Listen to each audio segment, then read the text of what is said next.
A very good morning to you, Nigeria. The stage is once again set for politics, power, and perspective. Welcome to another edition of Daybreak Live, your daily companion for clarity on the issues that shape our democracy. Today we begin with a story that has stirred conversations across the political spectrum. After months of controversy, the Senate has finally unsealed Natasha Akpoti-Addoan's office, granting her full access to the National Assembly complex. It is a development that raises fresh questions about legislative authority, gender politics, and the balance of power within our institutions. We'll examine what this means, not just for Natasha, but how Nigeria's lawmakers navigate disputes and the optics of accountability. And of course, beyond the political drama, we'll be keeping you up to speed with today's Daybreak News, followed by the newspaper headlines and analysis segment, where we break down the biggest stories driving national debate. Absolutely. Later on, the big story brings the spotlight to the weighty national question, regionalism, a path to progress or a recipe for more division? Our guest this morning is Ignatius Eboselume, a seasoned public affairs analyst who will help us dissect the historical roots, the present realities, and the possible future of Nigeria's federal structure. And we'll wrap things up with Trend Watch, where we take a look at the social and political conversations bubbling across the country. Absolutely. This is Daybreak Live, where national conversations find clarity and every issue is put under the lens of reason and responsibility. That's a very good note to end. I mean, to start the day. Good morning to you. Definitely. The way you addressed this morning, what would think you want to come and speak on behalf of Natasha Akpoti-Addoan? I could be the defendant, or how did they put this to? Maybe the litigant, whatever you call it. I could stand in place for it. Definitely. And of course, that takes us into the discussion of this morning. This morning, yes. Definitely. Yesterday, I was actually surprised. Were you surprised when you saw the video? Was I? Well, we've been expecting this to end in a way. We don't know. Of course, we didn't know how it was going to end, but we were hopeful that it was going to end well, especially for both parties. So it seems like the storm is calm. You know, sometimes they say not totally, do you know, in a way, for Natasha, you could see the the influx of people at the assembly yesterday. People, supporters of Natasha, coming out to say, this is what we've been praying for. At last, 6 months after, we're now back in office, and a lot of things. I was asking questions. Okay, how does this really translate to improving your lives in this sense, but of course supporters will be supporters, and they actually came out. But one of the things that actually struck more chords yesterday was the fact that at the premises yesterday, police officers stopped the supporters of Akpoti-Addoan from entering, and at a point it got almost violent. So some of them complained. There were many videos circulating. If you have seen that on the social media, there's a particular video playing on where the man was trying to unseal the office. Yes, that's the sergeant and I'm saying that okay, so we are opening the office. But does this really translate to Natasha having her privileges back? That's one. Two, will she sit with them on October 7th when they resume plenary? That's another conversation. But all of this, we could see a lot of people jubilating. Natasha said some things which I think is also a part of the conversation. One of the things she said is that she's not going to back down on her statement. She's not saying no to what she has said. She's not apologizing to anybody, and she said she was going to be on that front. So that's exactly the conversation. Should she apologize? Maybe let's start. Okay, speaking on that, yesterday, as God will have it, one of our in-house public affairs analysts, I asked him that question to say that, if Natasha should apologize, would that resolve the matter? And the man said, this matter has gone beyond apology or not. But then let's talk about some of the things that we know on this matter. A few days ago, a group of women took this whole Natasha case to United Nations. And of course, initially, the stance of Senate, that was why I said I'm actually surprised. The stance of Senate was that Natasha would not be asked to come back until the final ruling of the court. Because some cases were filed to the court, and of course there was a cross appeal on that matter. So now that the Senate now said that okay, we have unsealed her office, she was allowed to come inside. I was like, what's going on? When I first saw the video, I was shocked because what is really going on that matter? And speaking of the fact that Natasha said something very critical, she said Senator Akpabio treated her like a domestic staff. And then on that note, it is better to put institutions to test sometimes. And that was what played out, because a lot of Nigerians feared for Natasha that because of all of these things happening, she might not be asked to come back. But on the contrary, now she's back to office. So I think she's going to sit But the Senate come October 7, because initially they were supposed to resume yesterday, September 23rd. Yes. But then the Chief of Staff to Akpabio said, okay, they are extending by 2 weeks. So 2 weeks, I think she's going to sit with them. But then I think it will take some time to gain that balance in the Senate, because some cases are still in court, especially the particular ones that has to do with I'm not going to apologize. Yeah. Even though she now mentioned something that if I'm asked to come back, or if I'm asked to resume because an apology is expected of me, we are going to have a long dance. She's a very blunt person. She doesn't care, how someone is going to react or how someone is going to feel. So she said that, that she's not going to apologize to no one. And of course, she also mentioned that, this is, the highest level of illegality as suspension, regardless of what the Senate is saying, that we have every right to punish you on that matter. Another thing I want us to look at is this issue of, sexual harassment. I mean, that has made, a lot of persons to say, okay, what is really going on? I think names must be cleared. Two of the legal advisors, or let me say the legal person, the legal spokesperson for Natasha, and of course for Akpabio, they had an interview that I watched yesterday, and then I like what the interviewer did. He asked a very critical question to say that this issue of sexual harassment, why are we not hearing anything about it any longer?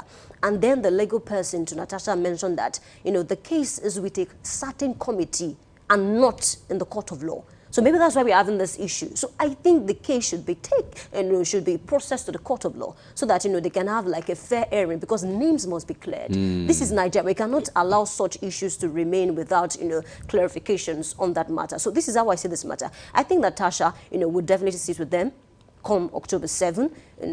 Let's just be optimistic. I don't know what is going to happen in the next few days or few weeks, but then I think she's going to sit with them. But then she might have some issues, trying to find a balance, So let me throw my weight behind what you said in context, right? Okay. So you mentioned that, there's a nuance of international involvement or international influence in this. Yes. Yeah, because remember, the moment it started, the whole issue, Natasha went to speak at a United Nations summit or something, where she explained that she was being, maltreated in the assembly and a lot of that. So that really brought the first conversation. Now, it seems like you mentioned that there was another, international influence that probably led to, so it's allegedly now, that the way they put it now, it's allegedly, we say allegedly for every kind of thing like this. So it's an alleged claim that, okay, there could be an influence of an international body. However, that's not the only thing I want us to also consider. You quite mentioned some other things to say, when she also filed, maybe 2 days ago now, before today,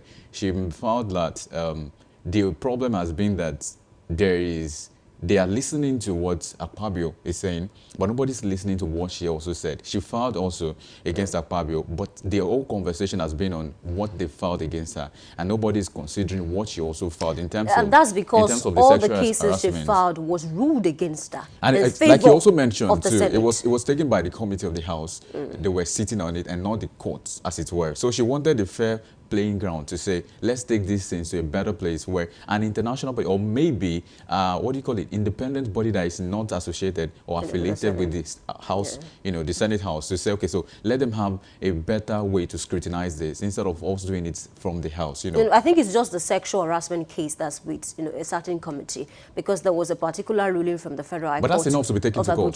That's what I'm saying. There was a ruling from the Court of Abuja to say that, okay, this suspension is illegal, is unconstitutional. And then in view of this, the Senate should look at how they can restate her. But the Senate is saying, yes, we're a court of law, but as a Senate, as a body, we have our own laws, and then we can decide on how to punish any erring member, because Natasha cannot speak from that seat because she has been reassigned. And that was why I said all the 4 cases that she filed against the Senate and Akpabio was ruled against her, including the one that, they said she must actually apologize to, Senator Akpabio. So the claim is, who is calling the shots in terms of that? So it's the committee, right? And a good number of the senators would not want to play against the Senate president. Actually, I think the Senate needs to be divided on this note, because I read the report that said that, some persons, they had a leadership meeting, and that was what led to our office, being opened yesterday, because I was shocked. They had a leadership meeting on Monday, and then it was resolved at that meeting that Senator what's her name now, Natasha, should be asked to come back, because, this whole thing is causing the Senate a lot of distractions that is not really needed, at this point in time. While some are still saying, okay, maybe Natasha should be asked to wait for a while, but then it was resolved at that leadership meeting that Natasha should come back, and that was why. I honestly agree with you, because, there's also the first law of Newton's, it says that the body continues to stay in an equilibrium position unless an external force is being acted upon, Definitely. all of that. So you say, okay, everything would have been the same until there was an external force. So I want to say that there's a chance, or there's more chances that there were external influences. Some mean to say, let's nip this in the bud. It's high time we stopped this movement. Let's have Natasha back in office. But moving on now, I think that's another conversation. Moving on from where we are now, do you think Natasha would have her privileges? Like you said, she might resume with them. Of course, they probably would reinstate every of the, money and all of those things that she's supposed to have, and all of those. But again, the thing is now, how strong, how do we put it now? How voiceable will Natasha be at the Senate level in terms of if she has something she wants to present? How well will the entire committee or the entire House, the entire Assembly say, we are backing this move going forward? Because it seems like there's a division. There was a division between, some are saying, oh, we are standing behind Natasha, but there are not so many. A larger percentage of the senators at the Senate level are, behind the Senate, of course. What would you say in the sense like that? So, but some have also raised the question, the conversation of sexual harassment and all of that in the office, to be a thing. But some women also, unfortunately, instead they were going to stand with, the Senate president because they felt like nothing happened. It was just a put you on trying to do and play some games. So it's been a dicey situation. Definitely she might experience some issues, just like I said, but then over 600,000 people of the Kogi Central are fully in support of Natasha. And then from what I know about her... Are you sure they're up to 600,000? I mean, that's the reports that we have. So, but from what I know about Natasha, she's not the one to say, okay, I'm not going to talk. Definitely she must have learned something from this whole thing that happened to say, okay, maybe I can find a way to better, present, what I want for my people. So she might experience some issues, but she's not the one to be a coward in the Senate. She would definitely present our issues, but then I hope she can do that in a very respectable manner. And of course, I want to believe that, the Senator, Natasha, and of course, Apabio, will find a way to actually resolve all of this matter, because the court, is in charge of a lot of cases. Why should this whole thing be on the court and then we continue to drag about this matter? So I do hope that they'll find the balance in this matter, and of course Natasha can continue to represent the people, because she also mentioned that even while in suspension, she's been working tirelessly to make sure that our people get the best. The only difference is that she's not been allowed to sit, she's not been allowed to talk, and then she's not been allowed to enter. And she's not been given her privileges. Definitely, but then I just hope, I want to believe that she'll be allowed to sit come October 7th. That's the way I said this matter. Let's hope. But we'll come back to this discussion in 2 weeks. A big thanks to you for joining this conversation this morning. Thank you for being a part of Teacher this morning. We need to take a short break now, and when we come back, we'll take the weather reports. Please stay with us. We'll be right back.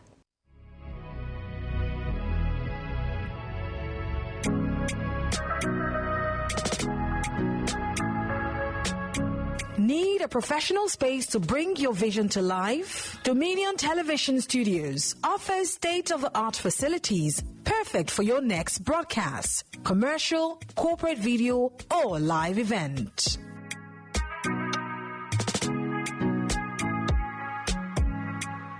With flexible rental options, cutting-edge equipment, and a supportive team, we provide the perfect environment for high-quality productions. Unleash your creativity. For bookings, email us at marketing@dominion.org.ng.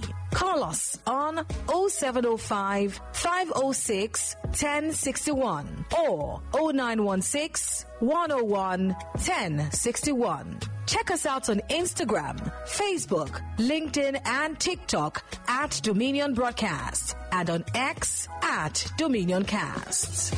Book your space today. Dominion Television, your channel of choice. All right, I welcome you back. Thank you for staying with us this morning. It's time to take the weather report. Let's start from Ibadan, Southwest Oyo. Weather this morning feels like 25 degrees Celsius, thunderstorms around 99%. That's quite high. In the afternoon, 26 degrees Celsius, thunderstorms around 78%. In the evening, 23 degrees Celsius, mostly cloudy around 24%. And overnight, 23 degrees Celsius, foggy around 20%. And of course, wind is about 5 kilometers per hour, dew point around 23. That's what we have for Ibadan today. Please do well to prepare for this. And in Abeokuta, Ogun State, this morning, weather feels like 24 degrees Celsius this morning. And later in the morning, we're up in 26 degrees Celsius with scattered thunderstorms as well. Afternoon, 27 degrees Celsius with thunderstorms expected this evening, or a promise of showers in the evening by 24 degrees Celsius in Abeokuta. And overnight, 24 degrees Celsius as well. Few showers is expected in that region this morning. All right, let's drive down to Ekiti-Kete. Weather this morning feels like 24 degrees Celsius, cloudy around 17%. In the afternoon, 24 degrees Celsius, scattered thunderstorms around 52%. And of course, in the evening, 21 degrees Celsius, cloudy around 17%. Overnight, 21 degrees Celsius, cloudy around 12%. Wind is expected to be around 6 kilometers per hour, dew point around 21. That's what we have for Ekiti this morning. Still in Southwest, of course, Osun is where we head to now. Osun State, Osogbo particularly, 23 degrees Celsius is what the weather feels like today. And this morning, 25 degrees Celsius, cloudy. Afternoon is 25 degrees Celsius with thunderstorms as well. Evening, 23 degrees Celsius with few showers. So get your umbrellas if you are in Osogbo, Osun. And overnight is 22 degrees Celsius with a promise of heavy cloud this day. All right, let's drive down to Ilori, East Kwara. Weather feels like 26 degrees Celsius, mostly cloudy around 13%. In the afternoon, 27 degrees Celsius, scattered thunderstorm around 58%. In the evening, 23 degrees Celsius, mostly cloudy around 24%. And overnight, 23 degrees Celsius, cloudy around 14%. That's what we have for Kwara this morning. In Lagos, Lagos Center of Excellence, 25 degrees Celsius is what the weather feels like this morning. And maybe later in the morning, 26 degrees Celsius, it moves 1 degree up. Thunderstorms is expected. Afternoon, 27 degrees Celsius as well, with the promise of light rain this morning. And in the evening, 25 degrees Celsius, cloudy in Lagos State, and overnight 25 degrees Celsius with the promise of rain. Of course, showers. Expect to get your blanket, your duvet, whatever you call it, very close by. Even if it's wrapper or joy, right? Even if it's sweater. All right, let's cross over to Port Harcourt Rivers this morning. Weather feels like 23 degrees Celsius, scattered thunderstorms around 48%. In the afternoon, 24 degrees Celsius, light rain around 60%. In the evening, 21 degrees Celsius, mostly cloudy around 14%. And overnight, 20 degrees Celsius, cloudy around 17%. And wind is around 5 kilometers per hour. That's what we have for Port Harcourt Rivers this morning. It's partly cloudy in the northern hemisphere today. Kaduna North, particularly Kaduna State, is feeling like 23 degrees Celsius today. And in the morning, we have a promise of 25 degrees Celsius with mostly cloudy weather. And afternoon, 27 degrees Celsius, mostly cloudy as well. There's thunderstorms also expected in the evening part of that place, 23 degrees Celsius, with overnight coming down to 21 degrees Celsius, mostly cloudy in Kaduna North, Kaduna State. All right, before we start BYE on this particular segment, let's talk about Suleja. Weather feels like 25 degrees Celsius this morning, cloudy around 11%. Afternoon, 27 degrees Celsius, partly cloudy around 24%. And in the evening, 23 degrees Celsius, mostly cloudy around 15%. Overnight, 22 degrees Celsius, mostly cloudy around 21%, dew point around 22. That's what we have for Suleja this morning. A big thanks to you for being a part of the segment. Please stay with us. Soon enough, Daybreak News will come up, and of course, Noluapo Ido is standing by. We'll be right back.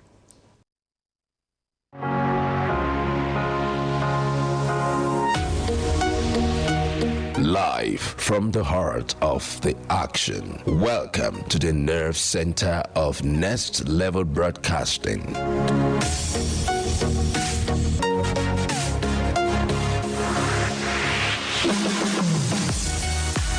This is the OB van, where the studio meets the street. Equipped with cutting-edge cameras, crystal clear audio, real-time switching and broadcast control, we don't just capture moments, we deliver the experience live. Anywhere, anytime, from stadiums to red carpets, breaking news to buzzing festivals, weddings, birthdays, and all sorts of ceremonies. We bring the world to your screen in real time. It's not just a van, it's a complete mobile production house, a command center, a broadcast beast. This is more than a broadcast. This is the OB van difference. Live, loud, limitless.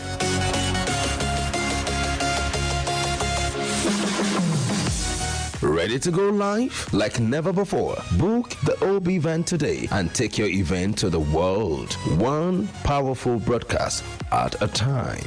To book, call 0705 506 1061 or 0916 101 1061. Email marketing@dominion.org.ng or visit our socials on Instagram @Dominion Broadcast. Dominion Broadcast, your channel of choice.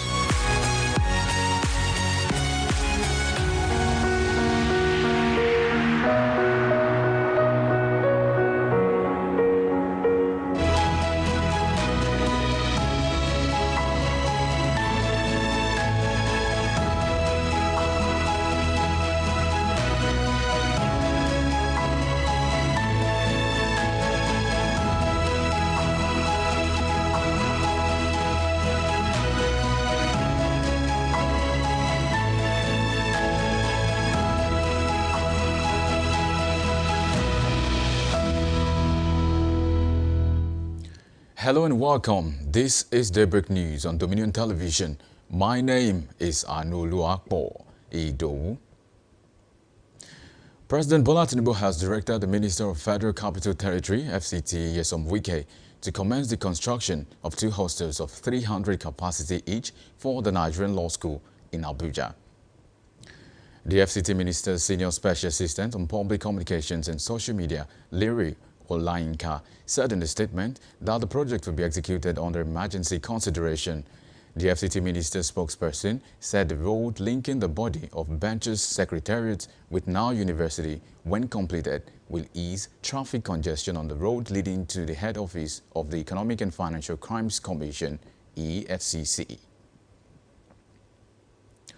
First Lady Oluremi Tinubu says the National Library Fund had raised 20.4 billion naira since it was launched last Thursday, September 18, 2025. The First Lady disclosed to journalists at the State House Conference Center in Abuja that the move was in alignment with a better wish to raise support for the National Library. Meanwhile, the Nigerian Library Association had recently called for support, arguing that the facility is critical to education, research, and cultural preservation. The Independent National Electoral Commission, INEC, has released the final list of 17 candidates for the 2026 Federal Capital Territory FCT Area Council elections, scheduled for Saturday, February 12, 2026. This was disclosed by Sam Olumekum, the INEC National Commissioner and Chairman Information and Voter Education Committee, IVEC, who insists that no further withdrawal or replacement of candidates will be allowed, except in the unfortunate event of the death of a candidate before Election Day, as provided by Section 34, Subsection 1 of the Electoral Act. He added that the comprehensive list of candidates detailing their political parties, age, gender, and academic qualifications had been uploaded to INEC's website and social media platforms for public information and scrutiny. The senator representing Kogi Central, Natasha Akpoti-Uduaghan, has resumed her legislative duties shortly after regaining access to her office at the National Assembly. A return followed the unsealing of her office by the Deputy Director of the National Assembly, Sergeant-at-Arms Alabi Adedeji. Upon resumption, Senator Natasha, who has been on suspension, remained resolute, insisting that she has no apology to tender. Meanwhile, Senator Natasha's supporters decried the way they were attended to by the police. It, however, remains unclear whether this development restores her full privileges as a senator and if the senator will be allowed to sit with her colleagues when plenary resumes on October 7. In Ibadan, it was a day of color, culture, and celebration as the city prepared for the coronation of the 44th Olubadan of Ibadan, with sons and daughters of the ancient city gathered at the Olubadan Stadium in Iyaganku for a special coronation fiesta in honor of Oba Rashidi Ladoja. The ceremony showcased the vibrant heritage of Ibadan, bringing together indigents and residents in a festive atmosphere. Among the highlights were performances by cultural troops, beauty displays and the iconic Egungun masquerade dance, alongside symbolic presentations by the warlords' families of Ibadan land. As Oba Rashidi Ladoja is said to be officially crowned as the 44th Olubadan of Ibadan land, the people are excited that the celebrations have only just begun. Away now from Oyo State, Ekiti State Governor Biodun Oyebanji has approved the disbursement of 596.6 million naira as car housing loans to 807 teaching and non-teaching staff in the public secondary schools in the state. The Permanent Secretary, Ekiti State Teaching Service Commission, Michael Buluwade, in a statement in Ado-Ekiti, said it was part of efforts to improve the beneficiaries' welfare and boost their morale. In response, the Secretary appreciated the Governor Oyebanji for approving additional funds to complement the revolving funds of the Commission's Loans Board in effecting the new rates of disbursement. And in business, the Monetary Policy Committee of the Central Bank of Nigeria, CBN, has reduced the country's interest rate to 27% for the first time in 2025. The Governor of Central Bank of Nigeria, Alayemi Kadoso, disclosed this in a press briefing after MPC meeting in Abuja, where the committee decided to reduce the monetary policy rate by 50 basis points to 27%. Cardoso noted that the reduction was due to consistent disinflation recorded in the country. And in sports, Team Nigeria has finished 27 on the medal table at the World Athletics Championships in Tokyo, ending the competition with only one silver medal as the event set new records for global participation and reach. The country's sole medal came from Tobi Amusan, who won a silver medal in women's 100 meters hurdles to continue her consistency as Nigeria's most reliable international performer. Ezekiel Nathaniel also joined her on the podium, breaking his own national record in the men's 400 meters hurdles. Konyisola Ajayi added to the positives by reaching the men's 100-meter final, where he placed 6th, and Udodi Onwuzurike advanced to the men's 200-meter semi-final, while Chukwuebuka and Nekweji impressed with a 5th place finish in the men's long jump. You can visit our website on www.dominion.org.ng to watch us live and interact with us. You can also follow across our social media platforms, Facebook, Instagram, TikTok, YouTube, and LinkedIn at Dominion Broadcast. And next at Dominion Cast. And that's Daybreak News. I am Anoluakbo Idobu. Daybreak Live continues shortly. Stay with us.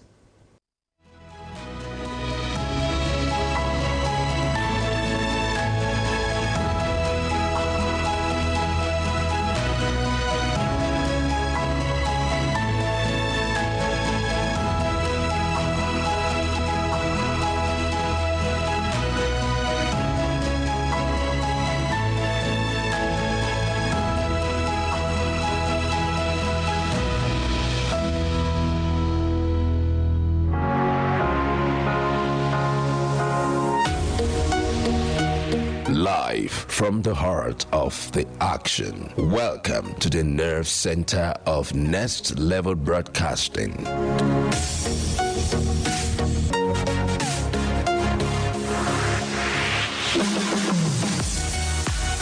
This is the OB van, where the studio meets the street. Equipped with cutting-edge cameras, crystal clear audio, real-time switching, and broadcast control, we don't just capture moments, we deliver the experience live.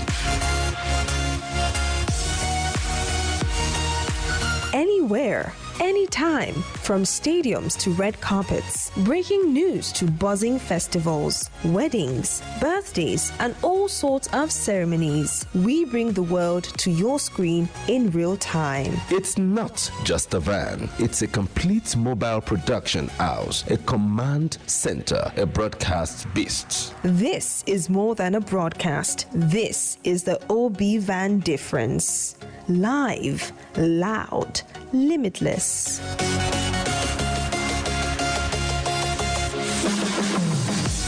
Ready to go live? Like never before. Book the OB van today and take your event to the world. One powerful broadcast at a time. To book, call 0705 506 1061 or 0916 101 1061. Email marketing@dominion.org.ng or visit our socials on Instagram @Dominion Broadcast. Dominion Broadcast, your channel of choice.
It's a very big thank you for staying with us on Dominion Television.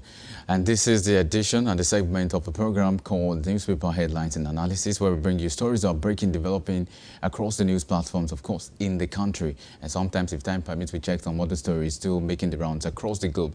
But today, we'll start with the Nation newspaper. And the Nation speaks to the nation for some reason.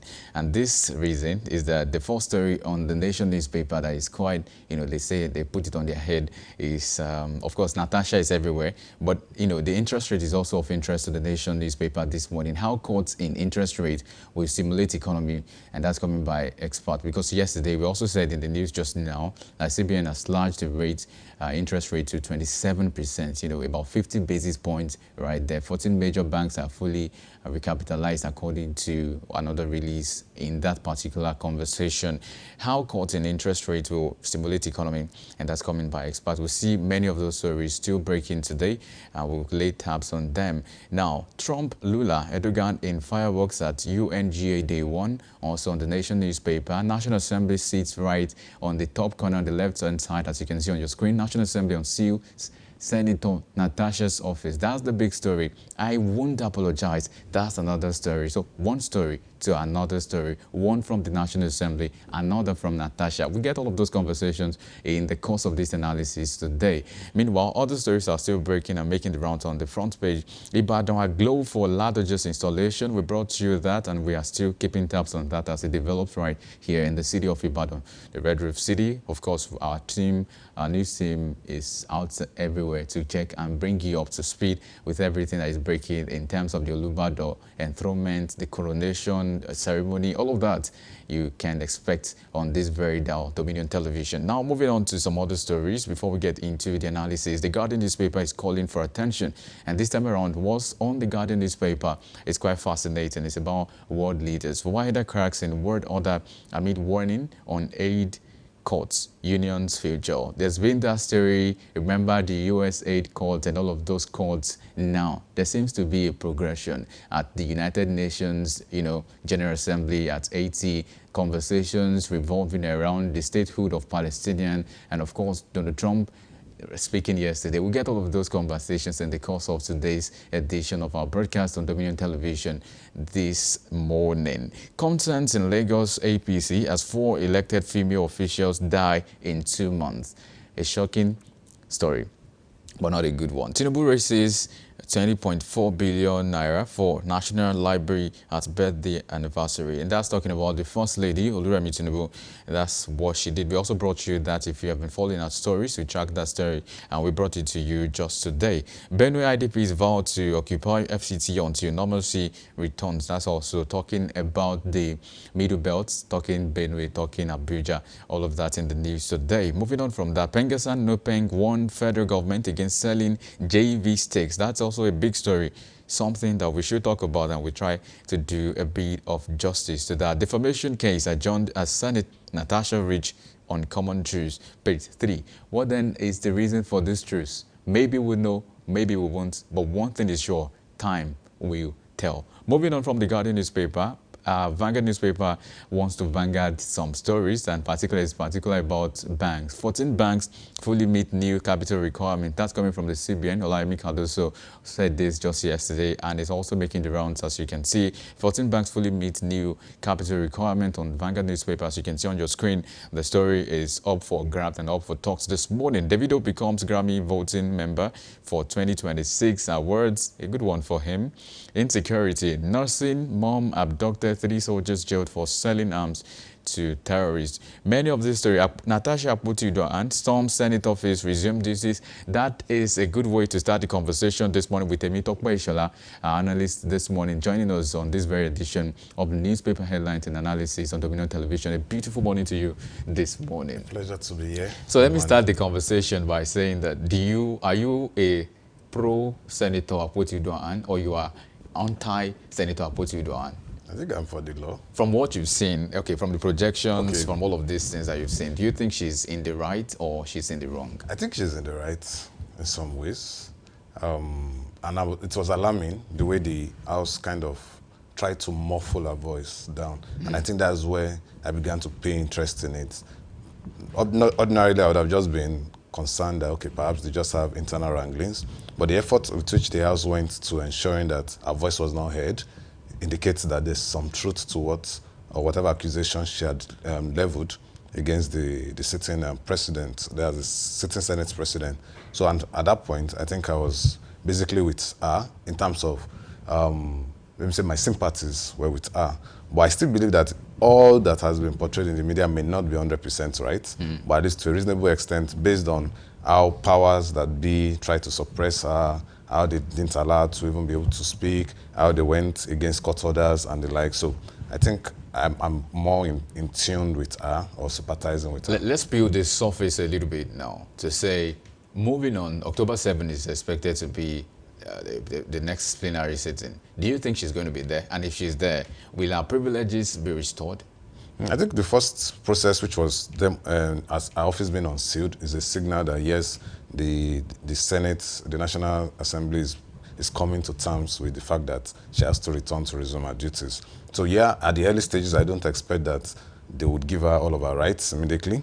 But the first step, which is being in our office, is a good pointer that things are gradually coming back to normal, because let's not forget, when the court order was given, that she stormed the National Assembly with supporters and the like, she was barred from even entering in the first place. Yeah. So, and it's not her that even went to unseal her office. The Assembly did that. So I believe that it's a gradual process. By the next sitting, I expect she will be recognized as a senator, but I don't think she may be given speaking rights. She may not be allowed. That's exactly the next conversation. I want to ask you, so moving on from now, do you think she's still going to have the way she's been bringing, a lot of, maybe she belongs to many committees, right? Yeah. So one of the committees I think she was heading, or she's not, maybe the vice in a sense. So do you think her voice is still going to stand in those committees that she belongs to? Yeah, if it's for the committees, yes, because they are less televised and more rigorous interactions going in between, in terms of oversight function. So there's that a leeway for her to, how I put it, there's that leeway for her to make our presence felt in those committees. But at the National Assembly, in the main plenary, I believe that this government, and when I use the word government, I'm implying the leadership of the Senate House. Are very petty. And it's already clear with the way they've handled all of this. So I suspect that they won't allow her to speak. So maybe over time, with the way they now perceive her, if they realize that, okay, maybe she's calmer and the likes, they may now be interested. But with statement like, I won't apologize and the likes, puts them on their toes again to say, okay, this one is here to cause problem. So it's going to be an interesting timeline to see what will happen. Already, like I said earlier, a few weeks back, I knew she was going to complete that punishment regardless of whatever the court says, and it has played out. All right, so that makes a lot of sense. But let's make it sensible again to say that, you know, we've all seen these projections, we've all seen where this is going in a sense, and we are hopeful that everything bounces back to normal as we're expecting. But again, you know, you want to say that she said she's not going to apologize. Do you think this is also a thing that might affect her going forward? I think it's about integrity. It's about your voice. And she has every right to feel aggrieved. She has every right to But feel... the committee found her guilty. She said she's not going to apologize. So why it is a very interesting scenario is because, like I said earlier, every single actions up until date indicates that there's vested interest from the leadership to cover the Senate president. So it's only normal. And let's look at it. When she had this issue, how many senators came out to speak for her? Either from her own party or from the ruling party, or even from the opposition. Basically none. Even the females in the House kept quiet. So they made her look like a pariah just out there. So it's very understandable for her to feel like, I am right on what I've said. You guys are trying to keep me down. You guys are trying to shut me up. So an apology might be is a form of admission of guilt on her part. So if she feels that she's not guilty of the charges being leveled against her, if she feels that her right to be heard was not entertained, she has every right to say she's not apologizing. Because even the House, the Senate president, has not shown remorse. So she shouldn't show remorse. And besides, let's not forget, whatever punishment that has been meted out to her, she has gone through it. Perhaps maybe along the line of the suspension, there were conversations that brought her back midway. An apology might suffice in some way, but she has gone through the punishment. The court orders have been disobeyed, so she has every right to stand. Okay. I probably will do the same. On a very last note here, let's talk about the allegations she leveled against Senator, the Senate President, and Godswill Akpabio. All of those harassment and all of those allegations, you know. Do you think this is going to be swept under the carpet, or should we expect something? And what does it mean to the rest of the women representations we have across leadership in Nigeria? It has been swept under the carpet already.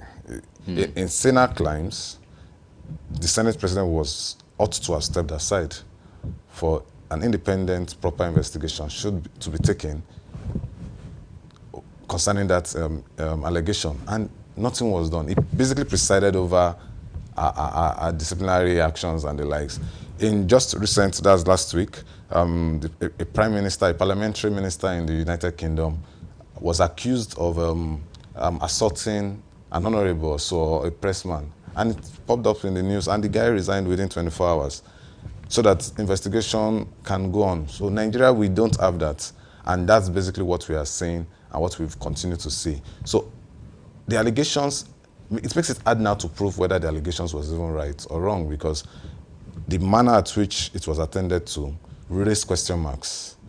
I know, yes, there's that place of the accuser has to at least show reasonable doubt, without reasonable doubt that the accusations are right. But I also believe that in the context of how this has been made, the Senate President also had a duty to also make himself not look larger than the law or bigger than life with regards to that. And for female representation, it also raised a lot of eyebrows. It raised a lot of concerns for female representation in Nigeria.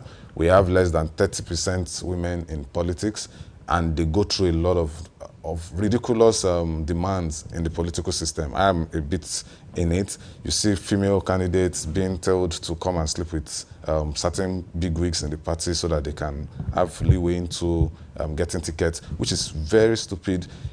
You have, they say they want to allow women to come into politics. You give them free tickets. At the end of the day, when you get to primaries, you tell them because they didn't buy the tickets, they are not eligible to be considered as candidates. So a lot of mix-up and mess-up. And if you look at the females in politics today, currently holding positions that have won elections, they practically came in on the back of their husband. They came in on the back of their family name as well. Senator Kwotia Dagan is not a small person. If she as a person is maybe small, her family name, husband isn't. Ireti Kingigbe of Labour Party, the same. And many other names, Danjuma, you just name them. Their husbands, their father, family name is behind them. An average young lady that aspires for political positions will not find it that easy to find their way into politics. So I believe that, and I hope that this incident sheds more light on the discrepancies and the lack of level playing field for women in Nigeria, and played out basically in this issue between her and because if the Senate, the women in the Senate kept quiet, basically. Even the little statement they made was as if they were even accusing her or attacking her as well, whereas that shouldn't have been. But I believe that this sheds more light, and hopefully that over time, it would encourage more persons to speak out and might also cause us as a nation to look deeper into our political system and make it fair for everyone that is interested to lead. Now, let's come back home to our very own Ibadan, or to should we say your state in general. Ladoja's coronation, Ladoja's enthronement has been one in a long time. You know, it's like a different case of many cases. Yeah. To say that a lot of people have come, if you check Twitter, I mean, Olubadan was trending, and people were asking questions, okay, so what's this? Or why is this any special than the ones we've had? So we've seen a lot of things outlined for, you know, a lot of media presence, a lot of media, you know, dissemination, information dissemination, how they were about to go about all the coronation rite and all of that. They planned it, and then it was given out to the press to say, this is what we want to do. We look out for your support. But, you know, a lot of persons also, Oni of Ife was in Ibadan just recently. Quite a number of persons, top personalities have also come to Ibadan because of the Olubadan. And some have said it's because Ladoja was once a political presence, a political, you know, bigwig in the country. So they said that could have been the reason the Olubadan titleship or coronation has been trending. That has given it a bit of prominence, you know. But moving forward, let's talk about how this would mean, or what exactly this would mean for an average person in Ibadan or in your state. From the prospect, from the experience, from the projections, and a lot of things we've seen with Ladoja. He's quite experienced in the politics. He's a leader. He's been a leader for a long time, and he's seen a lot of things. So it's a bit different. We've not had so many governors becoming leaders in this traditional sect, but we're having this, and it seems like it's a good one. But should we bank on this to say Ibadan is going to become a better place or a greater hub for maybe economic activities because we now have another Olubadan that is well experienced, well exposed, and should we say, moving on, Ibadan is going to be reckoned with? I think it's a very different scenario. And why do I use that word? Just like you've rightly outlined, the personality of Chief Ladoja is basically what is driving the buzz for the coronation itself. I think the title itself is just one of many, in terms of the traditional position, it's just one of many traditional titles in the country that most persons don't pay real attention to. And just to take a detour, the sitting president is regarded as Jagaban, which is a title from Bogo, I think, Jagaban of Bogo. An average person and many other persons have held that title over the years, and it's meant nothing.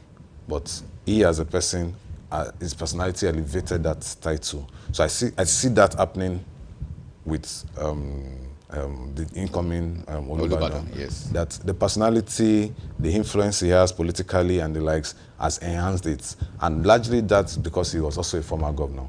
So all the accolades, titles, and the likes that former governors get, he has every of that. coupled with now the title of the Olubadan. So you see a lot of persons that he has helped in the time past, a lot of people that he has developed, raised politically, all coming to me. I think I saw a statement by him also saying that even the president will be coming down for his inauguration, which I don't even think the president came down for the Alaafin coronation and the likes.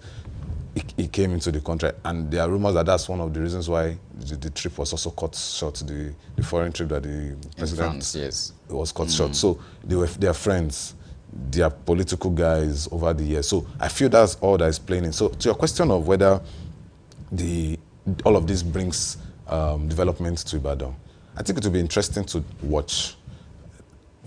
I, for one, that role, I've not really seen those that have held that title before really do so much that you can track and say, oh, we got this done, we measure this development as a result of the leadership of this title, this traditional ruler. I don't think we've really seen that in recent years. It has become more of a ceremonial role where we just come, pay homage, and it doesn't translate to much, basically. And it's now going to be, as I said, it's going to be an interesting watch to see, because already as a governor, he's credited to have done well. He has some legacy that the teachers love him, the civil servants like him. If you don't do well, they would not like you. So it's going to, I want to see, and the interesting thing again, that it's not a political role in terms of an elective role where you can say, I promise to do this, I will do this, I will build road, I will do this. No. So one cannot also fault or measure them when they're in office. But I want to believe that if he's coming in, with his wealth of experience, he should be able to look in and say, okay, you know what, I can help facilitate certain stuff for the people. At this time, he's no longer responsible for the whole state. He's responsible for Ibadan as a whole. So, and it would be nice to see if, with all of the influence he has, all of the contacts he has, all of the respect he has, to bring all of that and pour it into just Ibadan city. If all of that can be done, truly, definitely, we should see development. We should see more influx of investments coming as a result of his presence in the city. He also liaising with the state government to facilitate or fast-track certain developmental projects within Ibadan city. If that can be done, then I think his reign is going to be recognized and celebrated for a long time. But if all they do is just to sit back indoor, no one would fault him, and by the way, and we'll just celebrate his reign. But I believe there should be something more impactful with all of this awareness, with all of this push to get a coronation done at the magnitude at which they are going all out. I expect the city to be shut down for his coronation. So, but I hope and I trust that that will translate to better development in the state, because in the chain of command or in the chain of governance in Nigeria, every time people blame the president, every time people blame the senators, blame the governors. But there are a lot of other institutions attached that if they function well, you will not even remember that there is a governor and the likes. And one of such is also the traditional rulers, basically. You have the House of Reps that are closer, you have the House of Assembly that are closer, you have the councillors that are closer, and in the area of the traditional system, you have the baales and the likes that are closer. If everyone is functioning in their own space, taking responsibility for their own immediate domain, we would not be worried about whether the president or the governor is around. And I hope with his influence, we can get that done for Ibadan. Okay, so we'll take a knee-jerk story. Knee-jerk because it's, by the way, but it's also important. So the Nation newspaper, very quickly, 3 soldiers get life jail for selling arms to terrorists. 3 soldiers get life jail for selling arms to terrorists. And this exactly is what we have on page 31 of the Nation newspaper. It's just, I want you to speak to the issue. There's been allegations. A lot of people have said, there's a saying in Yoruba, I don't know how best to put it in English, that the insect that is eating vegetable is inside vegetable in a sense. So, you know, some have said that the reason for the collapse in the security architecture of the Nigerian state is because there are insects eating that particular sect. What do you make of this? Speaking to this issue that of course, this is just one out of many, because we know maybe a lot of people are expecting this to be many more persons to be apprehended and taken and booked and all of that. So it seems like 3 soldiers getting life jails. If you get this story, because I went through it a bit and I saw that it wasn't just soldiers, there were other police officers as well, and some other people too, trying to help the terrorists to foster and do whatever they want to do in every part of the nation. So what do you make? I wanted to speak to this issue very quickly. It's a symptom of a larger issue in Nigeria. I've had interest with the military for a while and paid attention, budgets and the likes. The insecurity we have today is because of the fact that there is no clear security policy from governments, not just even this government alone. Previous governments, is either they are being undermined by individuals within the military architecture. At some point, former President Jonathan declared to the world that his government has been hijacked or infiltrated by Boko Haram. And people felt, I for one felt, why would he say so? But it turns out over time that truly it was infiltrated, because when the military wants to go this way, before they get there, the bandits are either waiting to ambush them or has left. They have gone, yeah. So a lot of that, so they are clear, and again, and that's part of why I said they lack clear-cut security policy or defense policy. How do you also take bandits or terrorists in the guise of they have repented, and you conscript them into the army also? How? To fight alongside the same persons that their brothers have killed and the like. So there's a lot of issues going on in the security system. And that's just one. The other one is remuneration. Why would a soldier sell arms? Most likely because he needs to make ends meet as well. The average salary for, I think, at the lowest cadre for a soldier is, I think, 50,000 to 60,000 thereabouts. The entry level soldier. Yes, not those that graduated from NDA. Those that the recruits, the like recruits they call them. like 50, and those are some of the core of the guys that are even on the battlefield. 50K and the likes, and there's nothing motivational about it. Their welfare on the action front is also not it. So there's a lot, and this is not even just the military. The police, let's go and check the barracks. The same thing. So I believe that, and every year there's always this large scale of budgetary allocations made for it. At the end of the day, the top guys up there just siphon those resources. There was a period also where the Air Force had that issue, the military and the Army also had that issue where funds that were meant to procure arms and the likes were stolen. And let's not also forget that conflict, war, people profit from it. So there are some elements and personalities out there that want all of this insecurity to continue, and they are even the ones fostering it, because every year you continue to shell out money for defense, and they will continue to pocket it. So if everywhere is at peace, there's no basis to ask for billions of dollars and nairas for them to buy arms and the likes. So there's a lot of discrepancies at that place, and I feel that government has paid a lot of lip services to securing the country. Maybe when they are being attacked, they would sit up, because right now every one of them go out with security, tight guys and the likes. What happens to the average man, the farmer on the farm in the north, that bandits are harassing and the likes, or killing or kidnapping? Like, there's a lot that if the government is really serious and sits through and says, okay, you know what, I want to end insecurity today, or in 1 week, in 2 weeks, Nigeria has the ability to do so. We've gone to other countries on peacekeeping missions, and we've done perfectly well in those places, restored order.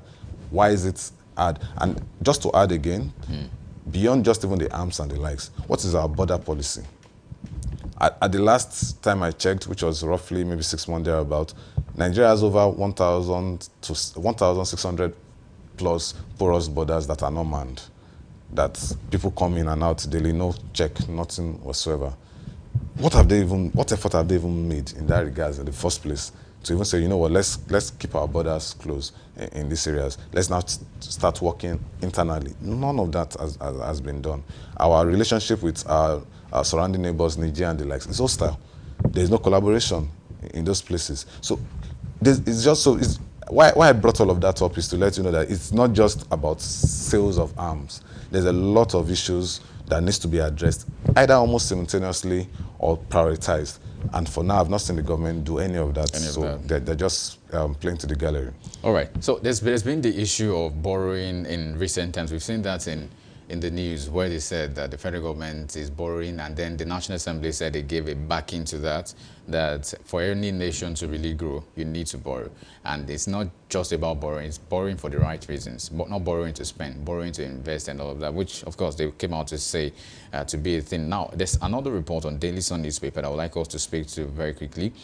Is that, why borrowing continues despite Nigeria's 411% revenue growth. But there's also that conversation that the federal government has come out to say that we are really trying, we are doing our best in terms of the revenue generation, in terms of economics, in terms of fiscal policies and all of the monetary policies in the country.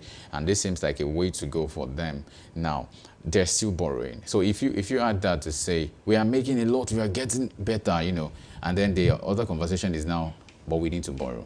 It sounds contradictory. So what do you make of the federal government's claim of doing well, even as they are borrowing? Like I would always say, they lie to us. They falsify figures.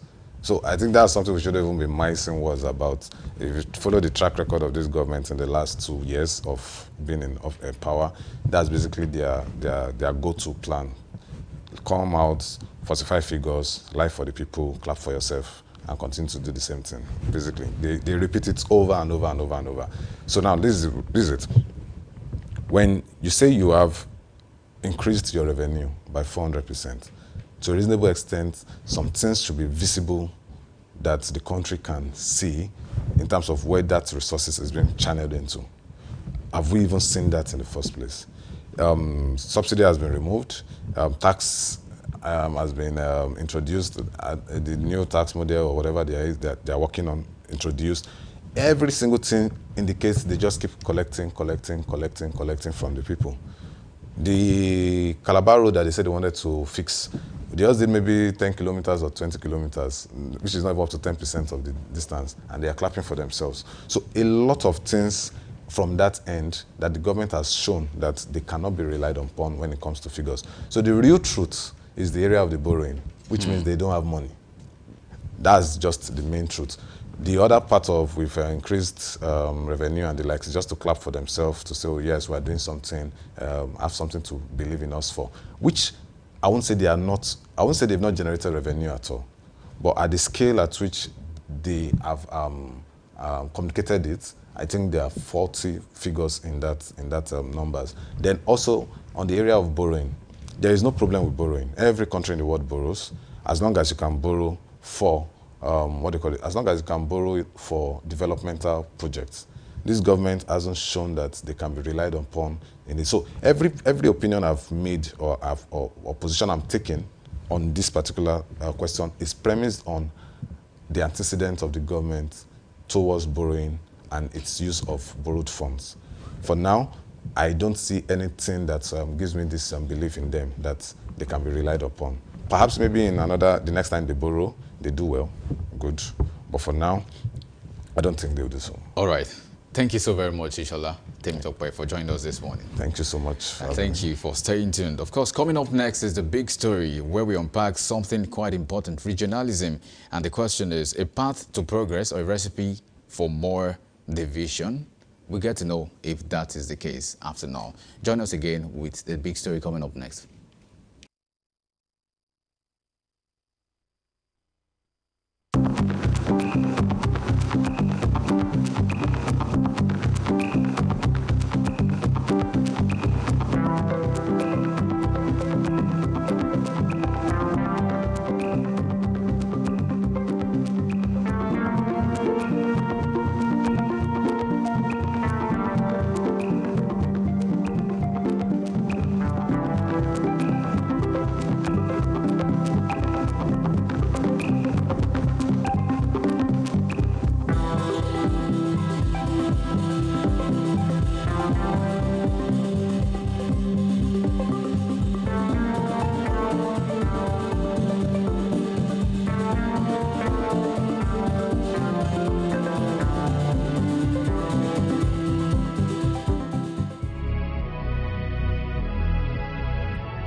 Need a professional space to bring your vision to life? Dominion Television Studios offers state-of-the-art facilities perfect for your next broadcast, commercial, corporate video, or live event.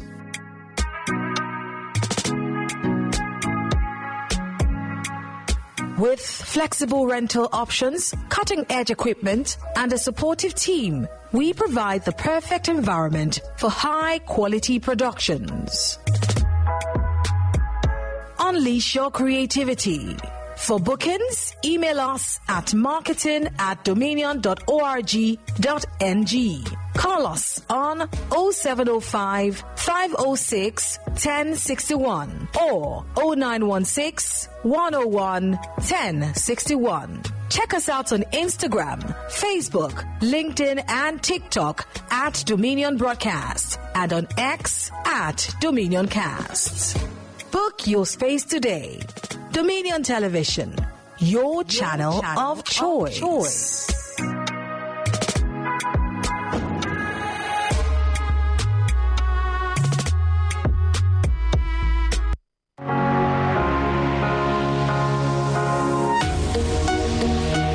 Live from the heart of the action. Welcome to the nerve center of Next Level Broadcasting.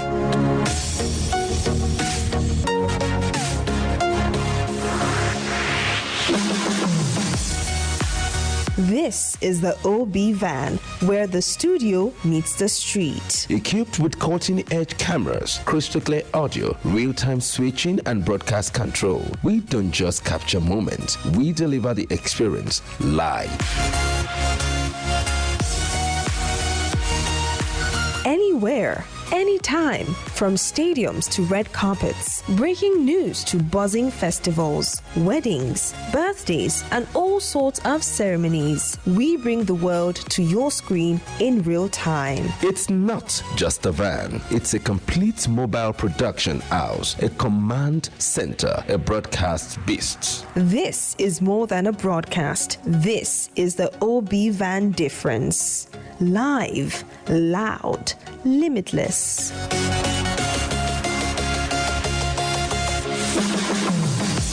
Ready to go live? Like never before. Book the OB van today and take your event to the world. One powerful broadcast at a time. To book, call 0705 506 1061 or 0916 101 1061. Email marketing@dominion.org.ng or visit our socials on Instagram at Dominion Broadcast. Dominion Broadcast, your channel of choice.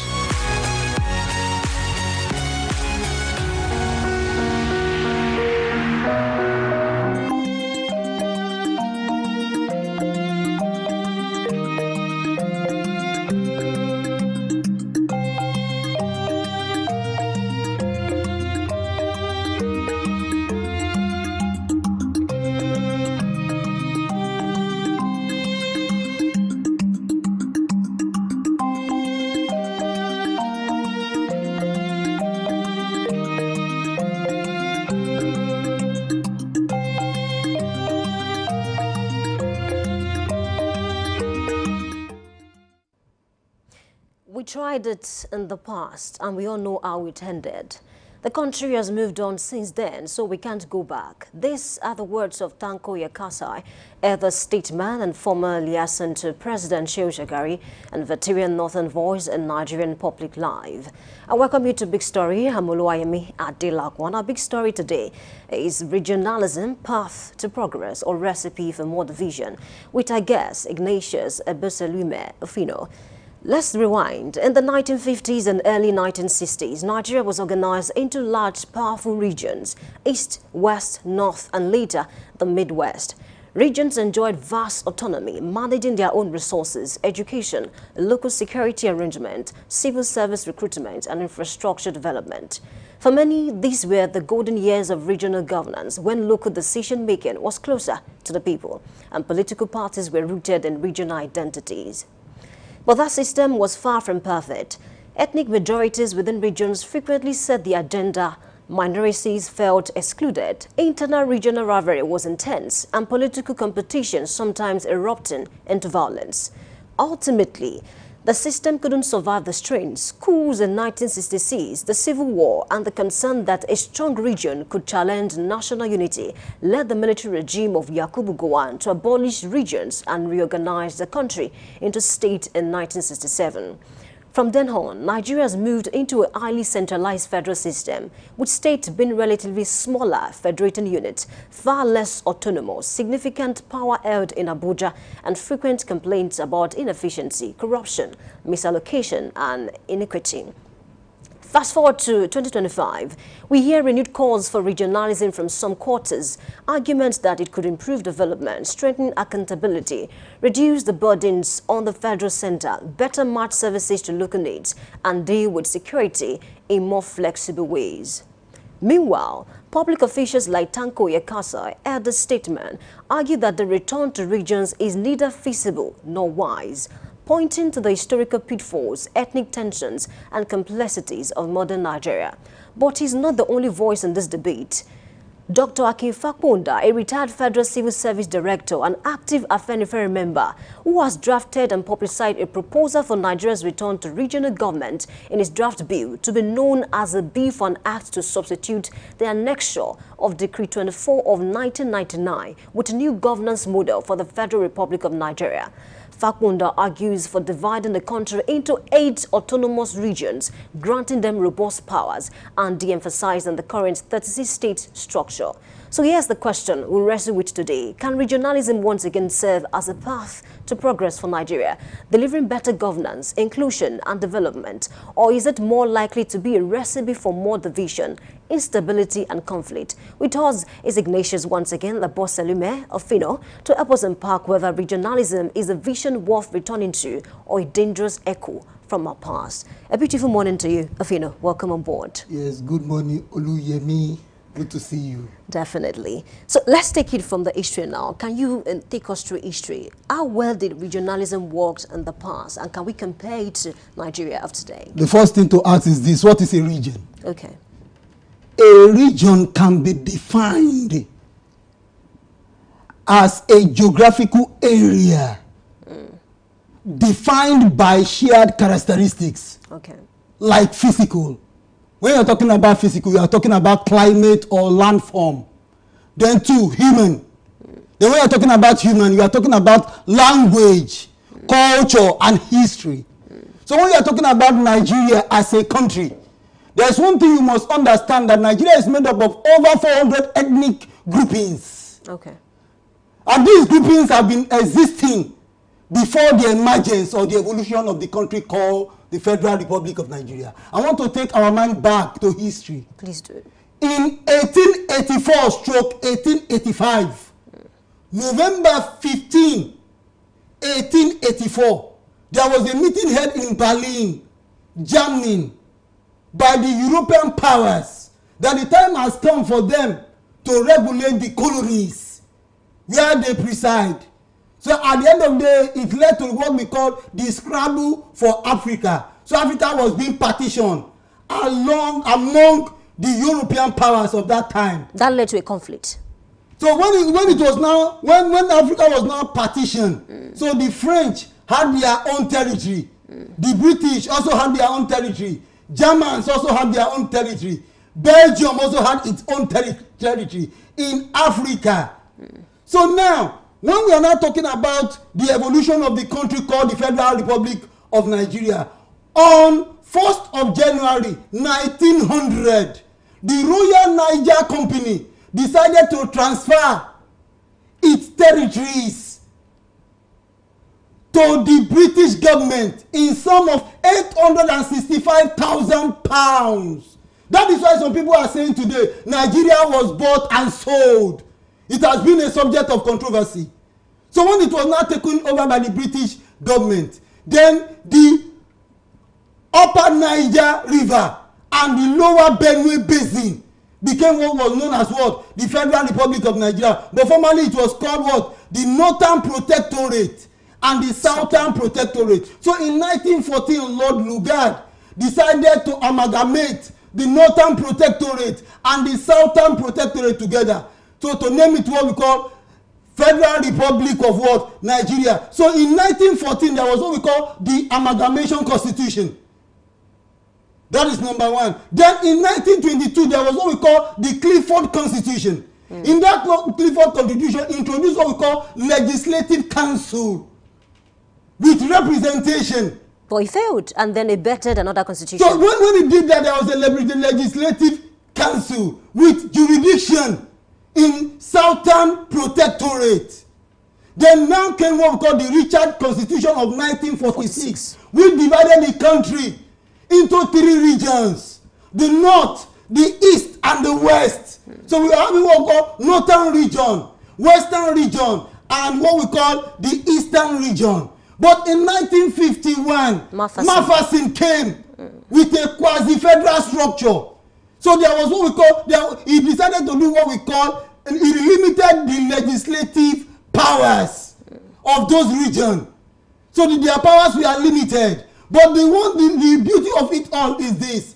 Lai Lutin in 1954 decided to introduce what we call a divine power for those regional governments.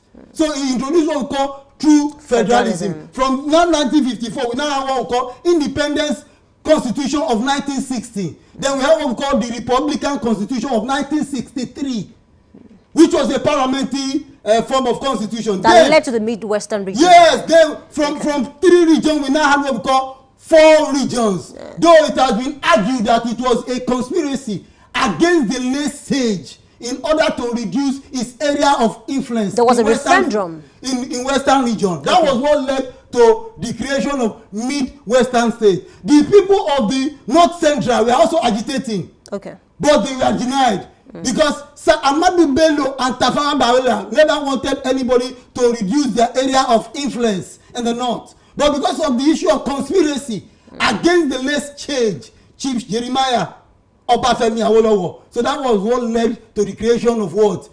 Midwest region, out of Western region. Where Chief Dennis Osadebe became the premier. So when we are talking about, we have to know our history. And then what led to the creation of states? It was the Civil War to reduce the area of Colonel Odumegu Ojukwu. Gowon decided to create 12 states in 1967. So the people, the minority in this eastern region, they are people like the Ijaws, people like Cross River, the Calabars. They were the minorities under eastern region. So he had to liberate them from the siege of dominance. So from there, he created what we call 12 states. And from 12 states in 1975-76, it became 19. It became 19 under General Muritala Muhammad stroke Chief Olusegun Obasanjo. Then in 1987, General Ibrahim Badamasi Babangida decided to create what we call 2 additional states. It became 21. It became 21. So from 21 now, before he left in 1993, by 1991 again 90, he created another additional state. It became 30. It became 30. So from 30, when the late General Sani Abacha was in power, that one before he left now created additional 6 states. Became what? 36 states of the federation. And that was one thing General Sani Abacha did. He now decided to delineate the country into 6 geopolitical zones. That was where we have what called the Southwest geopolitical zone, the Southeast geopolitical zone, the South-South geopolitical zone, the Northwest geopolitical zone, the Northeast geopolitical zone, and the North Central geopolitical zone. Because there was a series of what? Agitation. So when you are talking about a nation is a group of people living together, having a common history. Nigeria is a country, not a nation. Or I can say Nigeria is a nation state. We have the Yoruba nation, domicile in Nigeria. We have the Hausa Fulani nation, domicile in Nigeria. We have the Igbo nation, domicile in Nigeria. We have the Edo nation, domicile in Nigeria. So it was just an amalgamation, the unification of different nations, even without their consent. That is why there is what we call regional conflict till date. But to appease the minority, That was why the military regime now felt that the time has come for them to introduce state. And now you are still seeing agitation of state. We can see the Ibadan people are agitating for states. In the constitutional amendment. In the constitutional amendment. Just because of what? Marginalization. People are being, a lot of ethnic groups are complaining of what? Marginalization. That the majority are marginalizing what? The minority. The minority will always have their say, but the majority will always have their way. Okay, so Ofino, if regionalism did not solve ethnic rivalries in the First Republic, because in the northern part we had Ahmadu Bello, and of course in the western part we had Obafemi Awolowo, later S.L. Akintola, and in the eastern part we also had Nnamdi Azikiwe. Definitely, and later Emma Opara. If it didn't work that time, why are some persons clamoring for regionalism again in 2024, 2025? Because I read, when I was reading when I was talking about my introduction, I mentioned a certain man, Dr. Akim Fakunda, who mentioned that, it is better that Nigeria, tilt back towards the era of regionalism so that, states or regions can be allowed to develop on their own without necessarily depending on the center. There is one thing His Excellency Asiwaju Bola Ahmed Tinubu have done of recent. Do you know what he did? He decided to introduce what we call commissions. Okay. Regional commissions. We have what we call the Southwest Development Commission, Northeast Development Commission, South Development Commission, Southeast Development Commission, Northwest Development Commission, North Central Development Commission, apart from the Niger Delta Development Commission that comprises of what? 9 states. The 9 oil producing states in Nigeria, just to appease the people, because he believes in what we call inclusive governance. People are being isolated in Nigeria. Do you know that we have some region today who are still agitating for secession?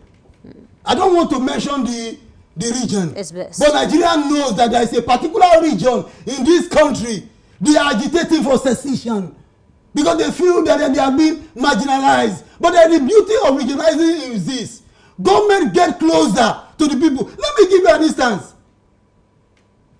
During the days of regionalism, the Southwest happened to be the most developed region in Nigeria. Because of education?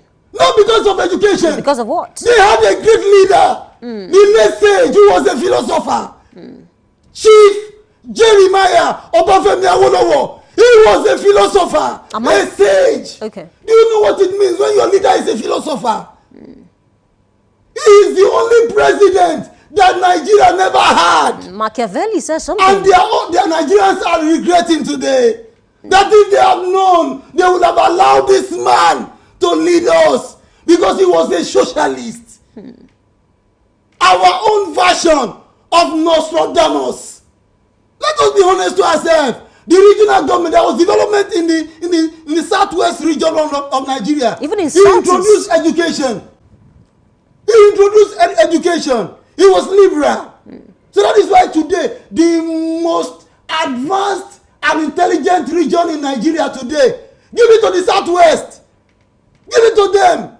Apart from education is light and power. Okay, Fino, sorry to cut you. Apart from the southeast, I also think that the southeast also did great too. I mean, because it was listed among certain regions that was doing great in terms of the economy. They had good banking system, industries. Even in the northern part, certain projects were put in place. So you are a supporter of regionalism. Is that what you're telling me now?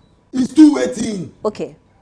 When you are talking about public governance, okay, it is the people that will decide the system of government that they want. If the people choose democracy, so be it. If they want monarchical system of government, so be it. Before the British invasion into Africa, Africa has been governing themselves through the traditional institution. Let me give you an instance. The Ibadan traditional stool.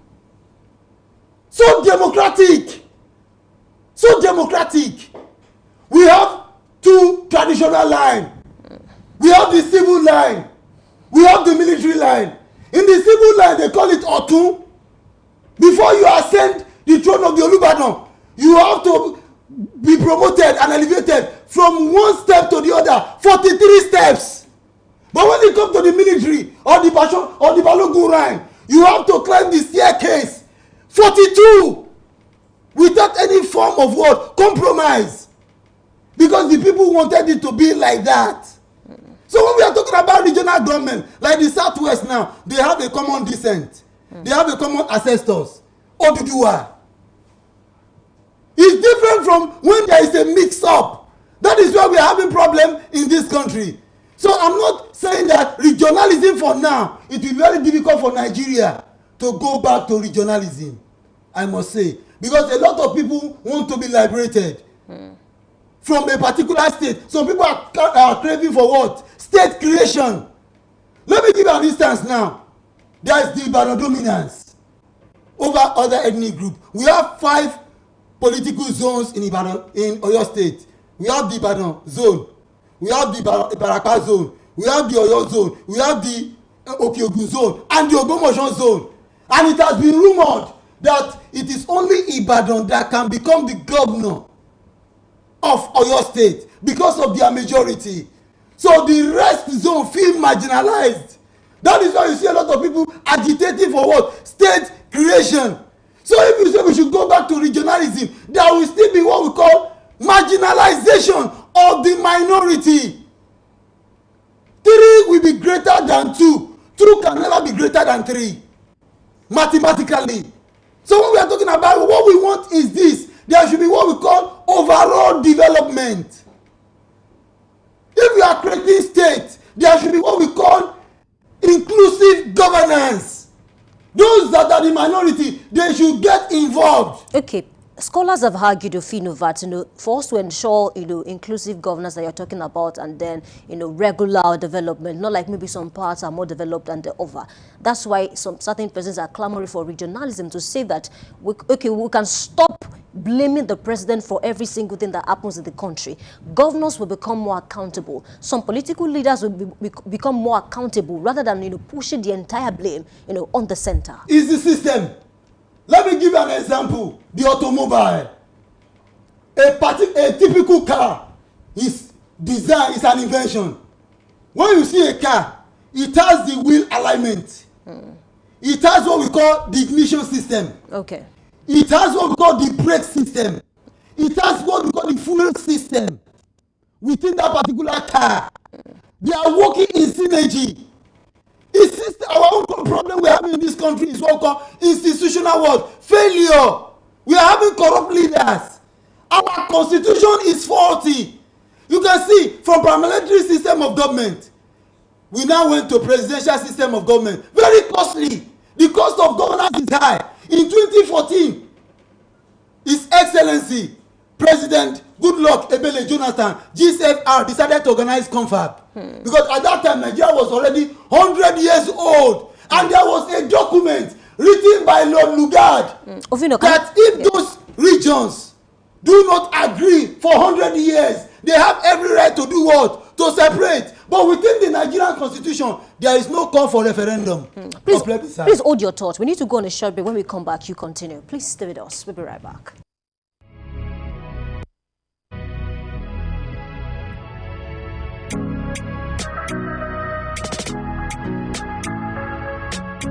Need a professional space to bring your vision to life? Dominion Television Studios offers state-of-the-art facilities perfect for your next broadcast, commercial, corporate video, or live event.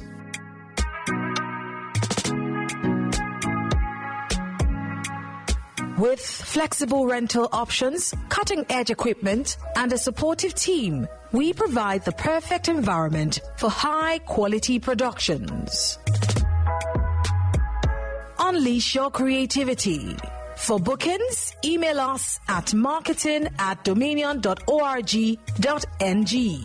Call us on 0705 506 1061 or 0916 101 1061. Check us out on Instagram, Facebook, LinkedIn, and TikTok at Dominion Broadcast and on X at DominionCast. Book your space today. Dominion Television, your channel of choice.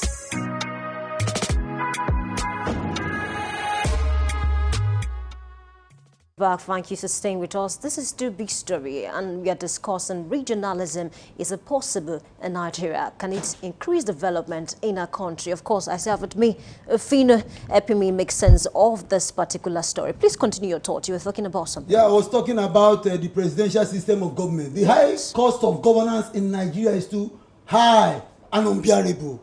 It's affecting our revenue generation in this country. 80% of the revenue generation goes for the upkeep of the political class. The high cost of governance is so high. Why? Because of what? Presidential system of government that was being adopted in 1979. That is why some people are saying that now legislation should be on what? Part-time basis. Because when you remember during regional government, they were running what we call a cabinet system of government, which was parliamentary system of government. So during you only get what we call sitting allowance. And there is one thing you must know: your family is your family. So it's just like a family trying to develop itself. So people that are agitating for regional government, they also have a good point on that. That is why. Let me give you an example of Oyo State now, Ibadan. Ibadan is well developed. Do you know why? It was the political headquarters of southwest region of Nigeria, then western region. 1, 2. Ibadan is also developing better than other places. Do you know why? The governor is from Ibadan. That is why you see a lot of people saying that we want to become governor. There must be what we call rotational presidency. There must be what we call rotational governorship. If we want what we call overall development. Because it will be more easier for me to develop my own region than developing other people's region. Okay. But as a president, you must know that you as a president, you do not belong to a region.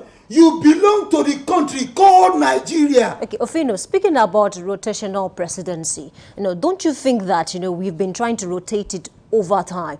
Because, the last president was not, from the Southwest. The current president is from the Southwest. Yes. And we had Buhari. And of course, Jonathan was also there at the time. Don't you think we've been trying to rotate it? No, when we are talking about rotational presidency in Nigeria, it's between the North and the South. It's not written in the Constitution. It's just a political arrangement among the political class so that to appease every region in this country. But there's one thing you must know about Nigeria. Our politics is based on what? Tribal sentiment and religious sentiment. We are not even talking about efficiency. When it comes to issue of what called general elections in this country. So when we are talking about public governance, it means what? Service delivery to the people. When Chief Olusegun Obasanjo GCFR was the executive president of Nigeria, there is one thing I admire in this man. He was a pan-Africanist to the core. He was a pan-Nigerianist to the core. He was not a tribalist. But when Muhammadu Buhari came into power, some people alleged that he was favoring the North more than the South. Alleged? It was alleged. The same thing is also applying under Asiwaju Bola Ahmed Tinubu, that is trying to favor the Southwest more than other part of the country. It's an allegation. Because northern people have good positions that we have seen over time. It's there. You cannot rule it out. The current party chairman of APC is not from the Southwest. There is one thing you must know: devolution of power. Okay. You must decentralize power. So what we do is this. Some people are agitating that when we go back to regional, we cannot go back to regional government anymore. It's not possible because we are having what we call 6 geopolitical zone. But when you say let's practice what we call parliamentary system of government, there is no problem about it. We are going to have what we call regional premiers. They are going to be called regional government, and we are going to have what we call the prime minister for parliamentary system of government. But the current political class in Nigeria, because they are greedy, they can never allow that to happen. That was why Niccolo Machiavelli asserted, you know what he said? He said politicians are typically held in low esteem because they are perceived to be power-seeking hypocrites who conceal personal ambition and hide behind the rhetorics of public service. I'm not interested about your religion or your what or your tribe. What I'm all interested is this inclusive governance. Ofino, Machiavelli that you're quoting also mentioned something very critical. Let me paraphrase now. He said, a philosopher king will ensure to do the right thing that will benefit, his people rather than, think about how much it will hurt them than benefit them. What do you make of that? Do you think Nigeria can get to a point whereby the president will take some decisions regardless of whether some governors or some political leaders will not allow it? In Nigeria, the beautiful ones are not yet born. The beautiful ones are not yet born. When it comes to issue of leadership, okay. You know what this man said, Viva Madiba, Nelson Mandela. He said, nobody can respect the black race except Nigeria get it right. All eyes on Nigeria as the leader in Africa. Politically, are we getting it right? Let us be honest to ourselves. Most of our leaders are bad examples of leadership in Africa, latest of the world. So when we are talking about resources, Nigeria is endowed with natural resources. But the good ones among us are not even willing to join politics. They feel that politics is a dirty game. And that is a false populism. It's a false assertion. When we are talking about, you know what Aristotle said? He said, man is zoopolitical. That is, man is a political animal. So we play politics. In the family, you play politics. In religious organization, you play politics. It's there. How do we govern ourselves so that our life can be improved? That is what really counts when it comes to the issue of service delivery to the people. There is difference between politics and public governance. But it's just unfortunate that we are having leaders that are egocentric, ethnocentric. And we have some of our leaders to the extent that they allow religion to becloud their sense of value judgment. So you must separate religion from state affair. Nigeria is a secular state. So that is an issue. We are a secular state. Nigeria is a liberal state. Someone can decide that he believes in God is a Nigeria. And the next person can choose, I do not believe in God. The person that does not believe in God, his life must also be protected by the Constitution. Don't you think the politicians found a way to mix religion with politics? Because we see over time in Nigeria where when elections is coming, some politicians that are contesting will go to maybe churches and mosques to say, okay, I'm just here to maybe, join the service and the likes. And through that, a lot of Nigerians will say, this person is trying to garner. There is one thing I'm going to say here. Please do. God is not a politician. Okay. But God rules over the affairs of men. God will not do for man what man can do for himself. I repeat again. God will not do for man what man can do for himself. But nature has given you and I the willpower to choose between the good and the evil. William Shakespeare wrote, he said, there are two forces that govern the world. The forces of good and the forces of evil, each trying to oppose the other. So when you are talking about politics, God is not interested in it. It is you and I that will decide who do we want to govern us. So we have seen a lot of religious compromises when it comes to issue of politics in this country. God is not the author of confusion. He's not a politician. But he rules over the affairs of men. But there's one thing you must know. Put religion aside when it comes to issue of public governance, when it comes to issue of politics. Is it possible again in Nigeria? This is 2025. Religion has found its way into the fabric of the politics of Nigeria. It's like there's a symbiotic relationship between politics and religion. Do you know that the Muslim ticket almost tear this country apart in 2023? Boy, it worked and they won. It might work. Okay. But some people are saying that Christian ticket cannot work in this country. Why? Do you know what that means? Please tell me. That Muslim ticket are sailed through, but Christian ticket cannot sail through in Nigeria. Is that not a spite? I won't mention the region that said it. You know, most of our leaders, they lie under oath. Most of these leaders lie under oath. Do you know that Nigeria love religion? And we are supposed to have what we call a zero corrupt society in Nigeria. Should it not be about competence rather than, okay, you belong to this religion, I belong to that religion? It should be about competence. But some of them hide under the cloak of religion. No wonder Karl Marx made this an assertion. You know what he said? He said when it comes to issue of religious argument, man tends to be irrational. He also said that religion is the opium of the masses. Yes, your addictive. Now, the way we love religion in this country, if we can be able to devote our energy in science and technology, Nigeria will be one of the greatest countries in the world. That is why sometimes I always appeal to our celebrities that the time has come for them to establish a Silicon Valley in Nigeria. Look at this studio. When I saw this studio, it's a discovery. Thank you. A discovery. I'm proud of this media academy. It's a discovery. What stopped the celebrity leading that agitation that we want a Silicon Valley in Nigeria? When you are talking about Silicon Valley in the United States, you are talking about that technological hub. Technology is not free. I told them sometimes, you know, some of our youth today, most of them are involved in cybercrime, which is no fault of theirs, because it's the failure of the government. When the government failed to provide what we call jobs for them, but they are into cybercrime. I'm not promoting cybercrime. I'm not supporting them. But when you steal $1, you have not stolen anything. But when you steal technology, you have stolen all.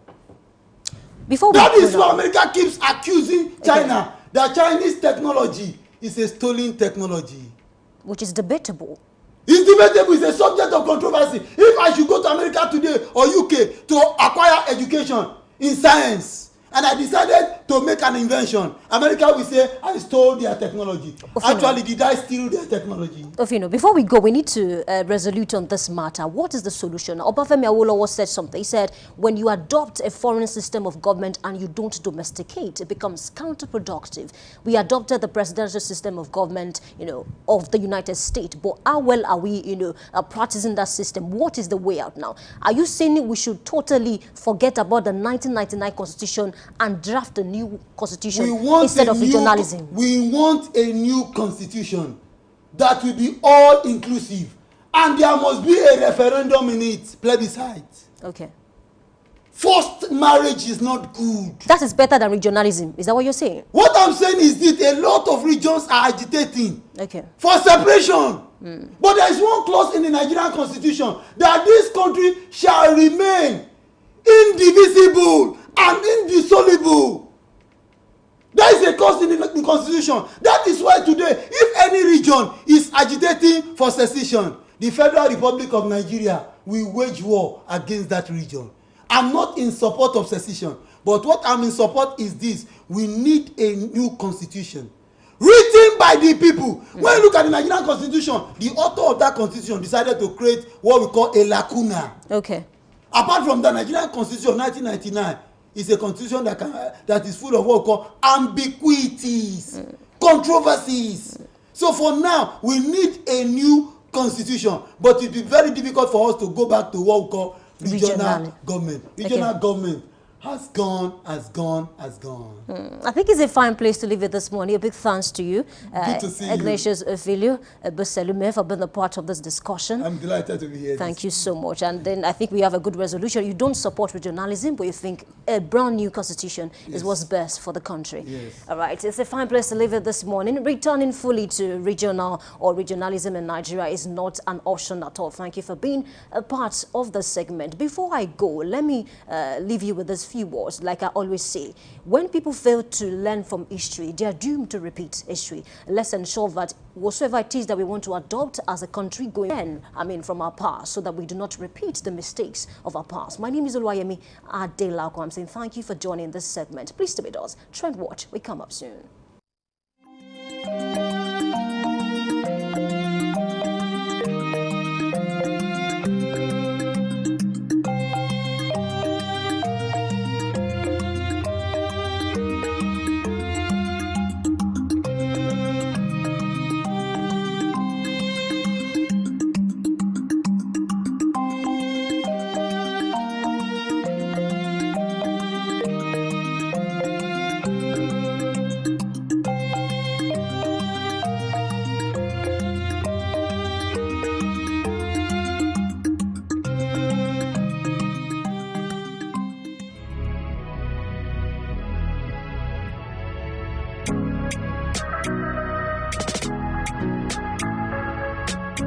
Need a professional space to bring your vision to life? Dominion Television Studios offers state-of-the-art facilities perfect for your next broadcast, commercial, corporate video, or live event.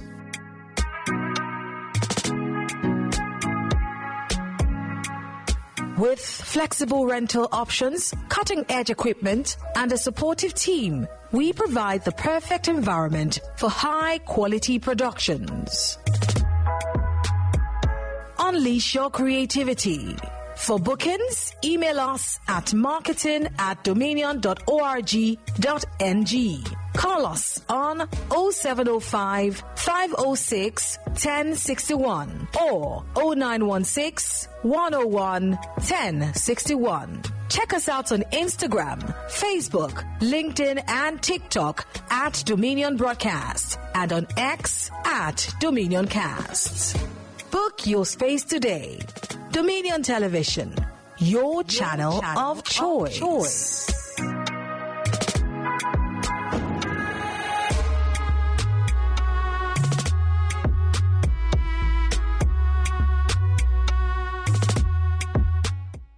I welcome you back. Thank you for staying with us this morning. It is still Daybreak live on Dominion Television, Ibadan. I'm glad to have Anu back with me this morning. Thank you for joining me again. Thank you. And that was a very beautiful conversation you had with our guest today. Indeed, indeed. Something to talk honestly, about. because of time, we cannot drag the matter for long. But I think we had a resolution on that, discussion. Let's talk about something that I have with me here, saying you are a one-term president. Leave in 2027. ADC tells Tinubu. Don't you think it's too early to conclude that a certain person is a one-term president? Because recently, Erifai came out to say that Tinubu wants to be a lifetime president. Just like the likes of Paul Biya. And then the presidency came out to debunk that, to say Tinubu has no interest in becoming a lifetime president. What do you make of this matter? Let's first start with to say that we're expecting the presidency to come up with another statement, to rebuff that, which is likely to happen. But again, if we have to consider all of these conversations, I think the first conversation, especially when you talk about this, started with Obasanjo, remember?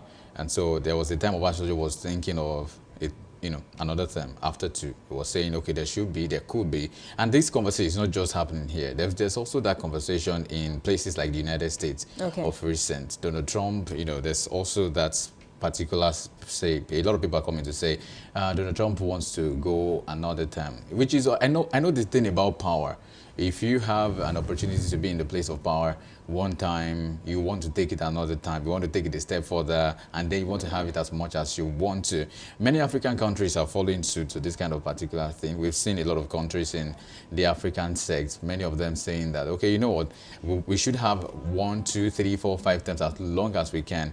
And but so for some people, it's not democratic enough because you feel like it's not your family title. It's not like a leadership, a kind of traditional leadership title that is meant to be passed on from generation to generation. It's all about having political, a democratic system, I mean to say, okay, we have political parties vying for the post, one person comes, another person comes, but all of that, I mean, there wouldn't be a problem if a leader is doing well and he wants another term. Don't you think? Of course, I agree with you, and of course, I do not agree with this stance of the ADC saying you're a one-term president, leave by 2027. Because if you look at, the people that are part of the ADC, especially those that have just joined, a lot of persons are saying most of these people are served in one capacity or the other. So what did they do for Nigerians? How can they convince Nigerians that they can do better than the current administration? That is what we should be talking about. So I think it's best for ADC and all other opposition parties to remain as a watchdog and begin to look for how, okay, they can work on some certain things that the current administration is not doing well, rather than saying someone is a one-term president. Because you cannot say, and it is the responsibility of the electorate to say we want to bring back this man or we want him to leave. So you cannot conclude on your own based on, okay, you want to come and take over power. Because we want to look at your antecedent. What have you done in the past in terms of people, members of this ADC? Talk about Atiku, a former vice president for 8 years. Talk about Erifai, former governor for 8 years. Talk about, David Mark. These people have served in one capacity or the other. So it is best for ADC to try to look for how they can develop that party, make it have a national outlook. Because I tell you, only a national party can win a presidential election. Apart from all the talks on Twitter, which cannot win an election. Let ADC begin to show workings. rather than, talking about some certain things, because the people will be the ones to choose at the end of the day, not a political party. Yeah, while we also admit and acknowledge the fact that there should be opposition play. So in the game of politics, if you are in power, the next people who are not in power should oppose you, but they should do that within the the confines of sense, or the confines of legality, and maybe in a way to just say, you're not doing well in this, why not do this? Not to say that you should not have this person come to be your candidate. Why should you give? Nobody. This and also unsolicited advice that you are giving them. Nobody's expecting you to say what should play out in a party system. Whatever they have a structure, they have a particular policy they want to go ahead with. So it shouldn't be your thing to discuss or to tell them this is what you do, this is what you should not do. While it's also good, like I said, that it's okay to say your party is not doing well. Play your opposition. It's a normal play. It's a normal game play to say your opposition should always come against this, whatever the incumbent or the administration that is in power. While you also do that, know that what you want to do should be more about what are they not doing well. What can we do better? If it's about bettering the country, I'm not sure this I don't want to call it cloud chasing, but all of these kind of conversations, I'm not sure it's very needed. Instead, what are they doing wrongly? Now, put it together, put it in your manifesto, put it in your structure. These are the things you want to do better. Nigerians will listen to that much more than saying that you're a one-time president. Why is it your concern? Definitely, and for once in this country, can we have a system whereby, all the political parties or the candidates will not have the same manifesto? Because we've witnessed that over time in this country, whereby when you check this manifesto, you check that, you see that you cannot really see the difference, because they are all talking about almost the same thing. Can we have a situation whereby they can have different things to talk about, different things that they want to achieve? Maybe this is why we should have these kind of conversations, because instead of the conversations of you people should have, there you're a one-time. Why not say, we are not doing well, but we have a structure. We want to do well in this aspect. Security, you guys are failing. Let's do this. This is what we are proposing. Like you said, the manifesto should now incorporate many of the things, many of the failures of this current administration to say, this is what we are projecting to Nigerians. This is what we want to offer you instead of these people. And then Nigerians can say, yes, let's have it. And also to talk about this, I really am not saying ADC has no right to talk about the current administration. Definitely, they have that right, because I recall when Jonathan was in power, APC, or let me say the ACN and even the CPC, all other opposition parties then, had a lot to say about Jonathan and his policies. So they are allowed to do that. But can we do that constructively and then ensure that, whatsoever it is that we are saying, we are also making sure that we can do better than this person that is in power currently? I think it's a fine place to leave it this morning. Let's look out for whether President Bola Ahmed Tinubu will remain or not. But it's not a conversation. I don't know why a lot of politicians are so bothered about 2027. This is 2025. Can we begin to look at how to make the lives of Nigerians better? Really? And it starts from you and I, before the politicians. I hope you know that. And of course, we started out. We're doing our bit, and we'll still keep doing it. Yeah. So obviously, we do our part. All right, it's a fine place to live in this morning. Thank you for being a part of today's show. A big thanks to you. Do not forget to join us same time tomorrow, 7 a.m. to 9 a.m. I promise to bring you fresh stories. And before I go, don't forget that Nigeria belongs to all of us, not just the politicians. Of course, let's ensure to do the right thing at all times. My name is Oluwayemi Adelako. I'm saying good morning. And I say, be the change you want to see. My name is Anulu Akwedo. Thank you very much for joining us. Join us tomorrow again, same time, same station. Bye.